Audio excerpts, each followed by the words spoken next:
My lawyer told me not to show up to court, so I didn't. Turns out it was all part of his revenge plan against my ex. I woke up to my phone vibrating on the edge of the nightstand at 5:30 in the morning. My first instinct was panic. Nobody ever calls me this early unless it's a dire emergency. I fumbled around in the dark, blinking sleep from my eyes, only to see my lawyer's name flashing across the screen. That alone was enough to make my stomach twist. Why would Joshua, of all people, be calling me at the crack of dawn on the day of my court hearing? I forced myself upright, heart pounding, and answered the phone. The moment I heard his voice, I knew something was off. He spoke quietly, but there was an urgency beneath his words. "Sarah," he said, "listen carefully. You're not showing up in court today. Under no circumstances do I want you in that courtroom." My heart nearly stopped. This hearing was the most important one in my entire case against my ex-husband, Ethan. I'd spent months preparing, gathering evidence, meeting with Joshua, going through endless depositions. For a moment, I was certain I'd misheard him. "What do you mean I'm not showing up? This is our chance to finally prove everything Ethan's done.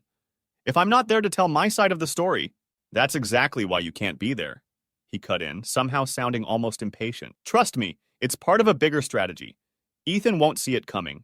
Just stay home. I'll handle it." Then the line clicked dead. I spent the next few minutes staring at my phone, my pulse ringing in my ears. I was groggy from lack of sleep, and that phone call had rattled me to my core.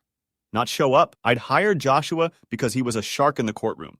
But even for him, this felt beyond extreme. I was about to call him back when a wave of indecision crashed over me. He had sounded so certain. I'd never heard him that intense before. Joshua was usually the type of guy who exuded calm, almost to the point of smugness. I thought back to the day I'd hired him. My friend Becky recommended him after her own nasty custody battle, saying, "He'll either save you or destroy everything. There's no in between." That should have been a warning, maybe, but I'd been too desperate to pay attention. Ethan had blindsided me with divorce papers and a laundry list of accusations. He made me out to be some manipulative, money-hungry liar. My world turned upside down practically overnight. All I cared about was proving I wasn't the monster he claimed I was. Now, as the sun rose outside my bedroom window, I had a choice: follow my lawyer's baffling directive, or show up to court anyway. Could I really jeopardize my own case by skipping it? A deep sense of unease settled over me. I called Joshua once more, but it went straight to voicemail, so I left a short, shaky message. Then I sat on my bed, hugging a pillow, waiting for some sign. Time crawled. 7 o'clock rolled around, then 8.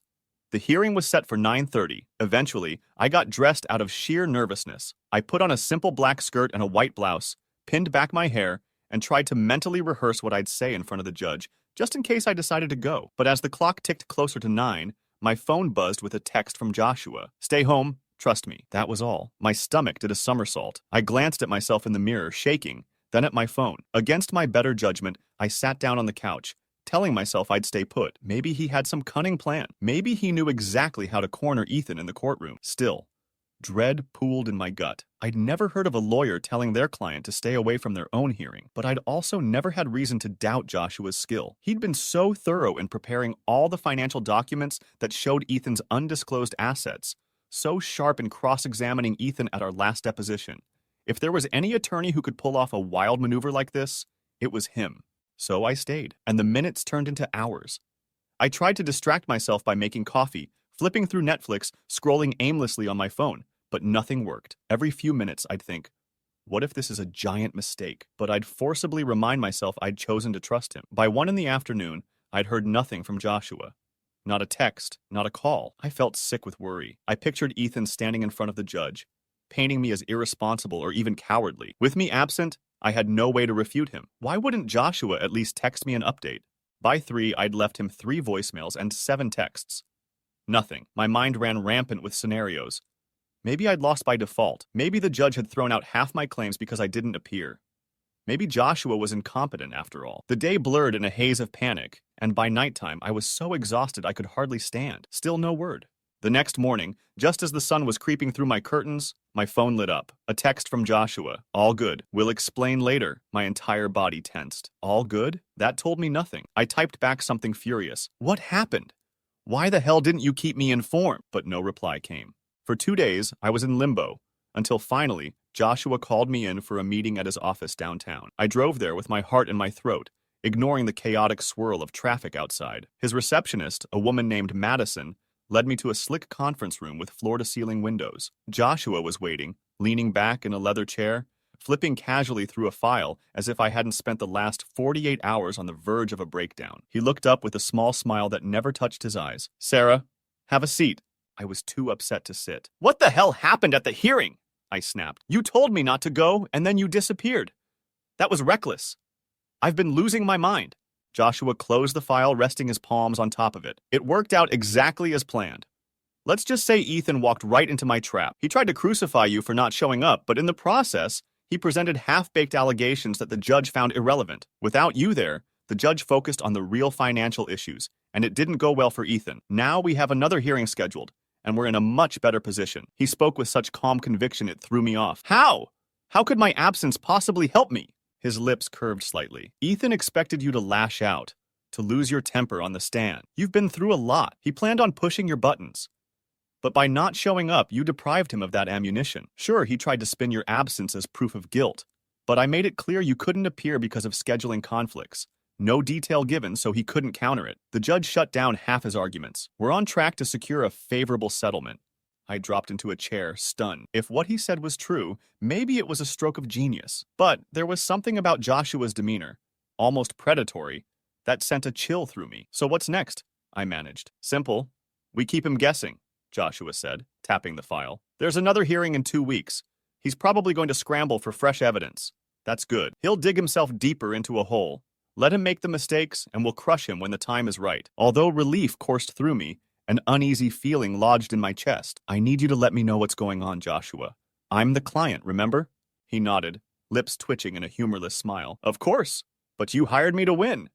That means sometimes I'll do things that might seem unorthodox." He pushed back from the table and stood. "We'll talk strategy tomorrow." I left the office feeling both relieved and unsettled. This was the attorney I'd heard about, the one who specialized in unusual, sometimes borderline ruthless tactics. But maybe that was exactly the kind of defense I needed against Ethan, who'd lied through his teeth and used every dirty trick in the book. The next 2 weeks passed in a tense blur of phone calls, documents, and motions. Joshua filed something that apparently forced Ethan to disclose more of his finances.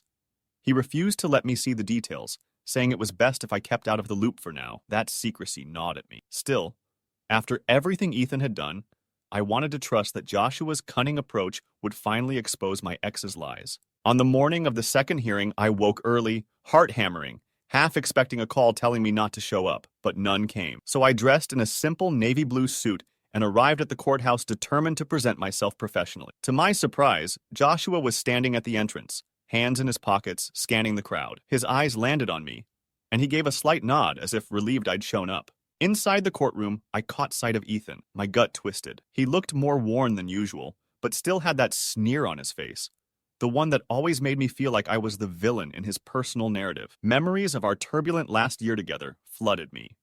The sudden demands for money, the disappearances at odd hours, the day I discovered he'd been funneling cash from our joint account to a private fund, then his wild accusations that I was the one siphoning funds, twisting the story to paint me as a controlling monster. Joshua laid out a calm, methodical argument, highlighting the new evidence of Ethan's undisclosed assets. The judge asked me a few questions, and I answered evenly, thankful for the preparation Joshua had given me. Surprisingly, I kept my emotions in check. Ethan's lawyer tried to shift the blame onto me again, but the judge seemed unimpressed. Every time Ethan's lawyer made a claim, Joshua responded with documents or calm logic. It ended with the judge requesting additional disclosures from Ethan. Ethan stormed out of the courtroom, glaring at me as he passed, while Joshua placed a reassuring hand on my shoulder. Outside, I told Joshua, "I guess you didn't need me absent this time, huh?" He let out a soft laugh. "You handled yourself perfectly. No fireworks, no meltdown. Precisely what we wanted." I nodded, exhaling tension. "Thanks," I said, though inside, I still felt uneasy about the entire process. Something about him made me feel like a piece on his chessboard. Then again, maybe that was just how top-tier lawyers operated. For a while, things seemed to be going in my favor. The judge looked increasingly skeptical of Ethan's stories. I started feeling the barest glimmer of hope that I'd finally walk away from this court battle with some dignity and a chance to rebuild my life. Yet as the final hearing approached, a date meant to resolve all the outstanding matters, Joshua's behavior grew more secretive. He set up 3 separate appointments for me to sign forms, glancing at his watch constantly during our meetings, muttering half-explanations about baiting Ethan. I couldn't shake the sense that something bigger was at play, something Joshua wasn't telling me. One afternoon, just 5 days before the final hearing, Joshua summoned me to his office again. This time, he had me review a thick stack of papers: financial affidavits, deposition transcripts, bank statements from accounts I'd never known existed. My eyes widened. "Where did you even get these?" He shrugged. "Sources. The point is, this is the final nail in Ethan's coffin. The judge will see how systematically he tried to hide his assets and slander you." He looked at me for a beat, expression unreadable. "But here's the thing, Sarah. I want you to skip this last hearing too." A chill danced over my skin. "Again? Are you serious?" He nodded. "Trust me. It's how we ensure victory. Let Ethan show up thinking he has the upper hand. I promise you, when the dust settles, you'll come out on top." My pulse hammered in my ears. The notion of missing the final hearing in my own court case felt insane. Why? Won't the judge see that as me not caring? "Not if I spin it right.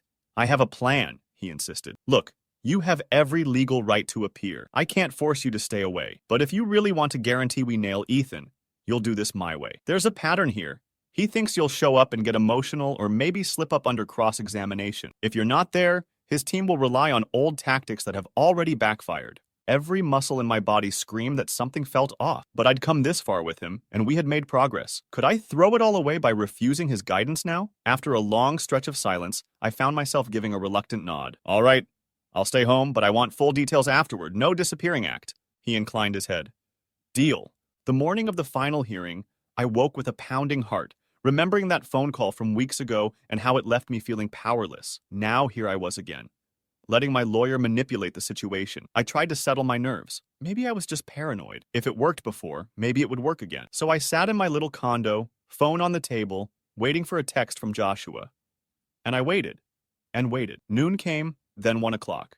My anxiety was through the roof. My phone remained stubbornly silent. Finally, close to 3, it buzzed. Joshua's message was succinct. "Everything went exactly as planned. Be patient." I stared at it, chest tight. That told me next to nothing. My thumbs hovered over the screen, but I realized no text I sent would prompt him to elaborate.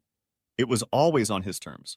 For 2 full days, I heard nothing. I'd hoped we'd have an immediate resolution, that the judge's final ruling would be straightforward, and I'd know whether I'd finally beaten Ethan in court. But Joshua vanished, as if he'd fallen off the face of the earth. I texted him, called him, left voicemails, even emailed. No response. By the end of the second day, I was a knot of nerves, imagining every disastrous possibility, that we'd lost, that I'd unwittingly sabotaged myself, that Ethan somehow proved I was incompetent or irresponsible. Then, on the evening of the third day, my phone rang. The caller ID showed a number I didn't recognize, but I answered, desperate for any news.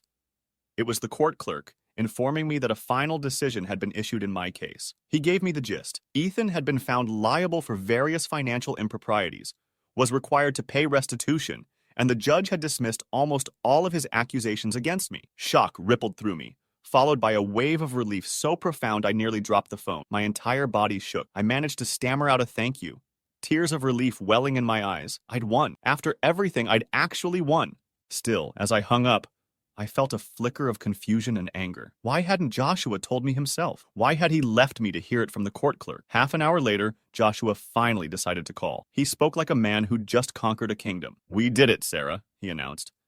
"Your ex is toast. He has to pay you significant damages, and the judge rejected almost every argument he made." "That's incredible," I said, voice quivering. "But why didn't you let me know sooner?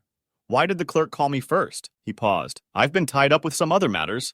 This is a busy time for me." A chill washed over me. That was it? No apology for keeping me in the dark? "Joshua, this is my life. I've been losing my mind not knowing what happened." He seemed uninterested in my emotional state. "The important thing is you won. Go celebrate. You're free now." But I didn't feel free. I felt like a pawn, and the game had just ended. And even though I'd technically come out victorious, there was a strange hollowness about it. That uneasy sense only grew when Becky, the friend who'd first recommended Joshua, called me the next day. She sounded nervous, almost conspiratorial. "Sarah," she said, "I heard something about your lawyer. Word is, he held some personal grudge against Ethan way before you hired him. Are you aware of any connection between them?" My breath caught in my throat. "A personal grudge? What do you mean?"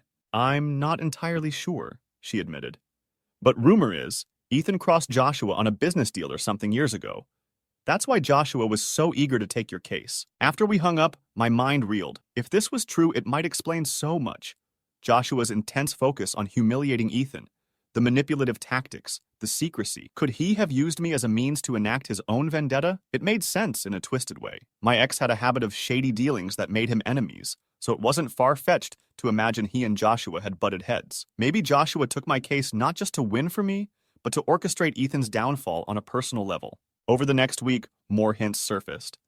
Another acquaintance mentioned hearing about bad blood between Joshua and Ethan from years ago.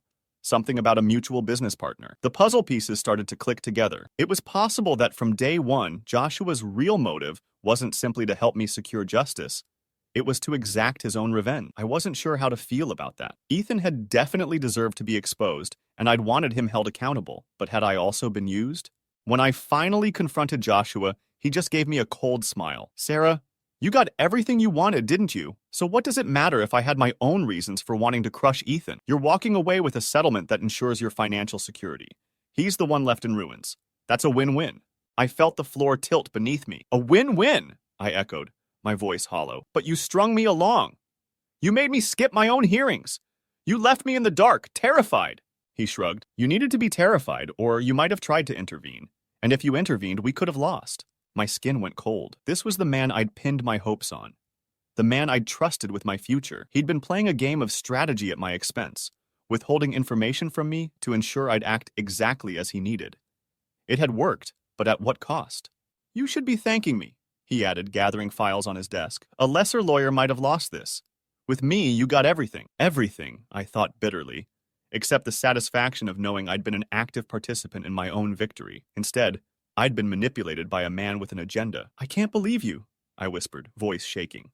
He tossed me a sympathetic glance that came off more condescending than anything. "I'm sorry if you feel that way, but you can't argue with the results. I'll finalize the last bits of paperwork, and then our professional relationship is done." Congratulations again. Our professional relationship was done. That was his goodbye. I stumbled out of his office in a daze, settlement papers in hand, feeling like I'd stepped off a roller coaster that left me nauseated and unsure which way was up. Outside, the city bustled with afternoon traffic, people rushing about their day, oblivious to the ethical bombshell that had just imploded my sense of closure. Yes, I'd beaten Ethan, but the victory felt hollow. That evening, I sat in my living room, looking at the official judgment awarding me a hefty sum. On paper, it was a triumph. I could pay off bills, maybe start fresh somewhere else. But the memory of how everything had unfolded weighed heavily on me. I recalled the times I'd felt powerless and confused, how I'd basically surrendered my autonomy to Joshua, all because he had convinced me that I'd lose if I didn't play along. I tried talking to a couple of close friends about it. Some said, "A win's a win. Ethan got what he deserved." Others remarked, "You should have known something was fishy. No lawyer asks you to skip your own hearings without a reason." I felt torn. On the one hand, I'd unmasked Ethan for the liar he was, validated my innocence, and secured a better financial future. On the other hand, I'd compromised my own agency, letting a vengeful attorney toy with me. It was a twisted sense of justice, delivered by someone who cared more about exacting payback than doing right by me. Time passed, and Ethan, well, he disappeared from my life, presumably licking his wounds. I heard from mutual acquaintances that he was trying to salvage what remained of his finances, that his reputation was shattered among the business circles he once frequented. A tiny part of me felt a flicker of satisfaction. After all, he had inflicted so much pain on me. Maybe it was only fair that he was suffering consequences now. But I'd be lying if I said it felt purely good. The bitterness of being used as a pawn lingered. Sometimes I wondered, if I'd known from the start that Joshua had a score to settle, would I still have hired him? Probably not. Yet ironically, that might mean I'd have lost my case, or at least not walked away with such a definitive victory. That question haunted me, playing tug-of-war with my conscience. As the weeks turned into months, I slowly began piecing my life back together. I found a new apartment in a quieter part of town, far from the memories of my tumultuous marriage. I got a promotion at work that helped me regain confidence in my abilities. Occasionally, I'd catch myself replaying moments from the trial and wonder if Joshua's methods were truly necessary, or if he was simply indulging in his personal vendetta with me as a front. I never contacted him again after I signed the settlement papers. One day, his receptionist left me a voicemail, politely asking me to leave a testimonial on their firm's website. I deleted the message without responding. Let someone else be the face of his so-called successes. The last thing I wanted was to relive the feeling of being manipulated by a man who saw me as little more than a means to an end. Not long after that, my friend Becky told me she'd heard Joshua took on another high-profile divorce case. "He always seems to pick clients whose exes have skeletons in their closets," she noted. "Apparently, he's undefeated." But the rumors about his cutthroat tactics are swirling louder than ever. I remember just sighing. None of it surprised me. A man like Joshua thrived on controlling the narrative, on orchestrating elaborate scenarios that left his opponents in ruins. My story had concluded, but I couldn't shake the suspicion that the next unsuspecting client might end up in the same moral gray zone I'd found myself in, uncomfortably complicit in a personal war that had nothing to do with them. In the end, I learned that winning in court doesn't always equate to real closure. Sure, I'd proven Ethan wrong. Sure, I'd gained a measure of justice, but I also lost a piece of myself along the way. Looking back, the strangest part of it all was how everything hinged on me not showing up to court. It seemed so counterintuitive, yet it formed the linchpin of Joshua's entire plan. That absence was what let Ethan trip over his own lies, apparently. But it also left me feeling sidelined in the most important battle of my life. People sometimes ask, "Aren't you just happy you won?" And I don't know how to answer. Yes, I'm relieved that I no longer bear the weight of Ethan's allegations. Yes, I appreciate the financial security I gained, but I'd be lying if I said the victory felt pure. The truth is, it felt more like I'd been caught in the crossfire of an old feud between my ex and my lawyer. They'd both use me in different ways, leaving me ironically triumphant yet oddly powerless at the same time. I still recall Joshua's voice on that first morning. How decisive, almost hungry it sounded when he told me not to show up to court. That was my earliest clue that something bigger was at play. I just hadn't been able to see it then. Maybe I didn't want to. Maybe I was too exhausted from all the fighting to realize I'd walked straight into the hands of someone else with an axe to grind. But if I've learned one thing, it's that people in the legal world sometimes operate on levels you can't begin to guess at. If you're lucky, their goals align with yours. If you're not, you might not find out until it's too late. That's how I won my case but lost a chunk of my faith in the process. Because in the end, it wasn't just me against Ethan. It was me, unwittingly armed by a man who had a personal stake in seeing my ex go down. And though we succeeded, the question still haunts me. Would I have triumphed on my own merits? With a lawyer who genuinely had only my best interests at heart? Or was Joshua's private grudge the deciding factor that ensured Ethan got what he deserved? I'll probably never know the true extent of what went on behind the scenes. I just know I'm done. Done with courts, done with manipulative people, done with the bitter taste of victory that doesn't feel like one. These days, I focus on what I can control. My job, my peace of mind, the new friends I've made who never knew Ethan or that entire chapter of my life. And if I ever hear Joshua's name again, or see him on the news for winning yet another case, I'll remind myself that sometimes the devil you know really is better than the devil you don't. Because once upon a time, my lawyer told me not to show up in court, and I listened, only to discover that the real agenda was never truly about me at all.